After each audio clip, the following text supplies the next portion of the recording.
Ya, teman-teman, sekarang kita akan memulai pengelasan titanium grade 7 untuk pembuatan stapen.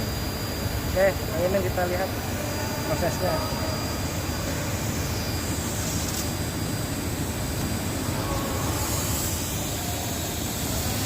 Jangan lupa berdoa ya. Bismillahirrahmanirrahim.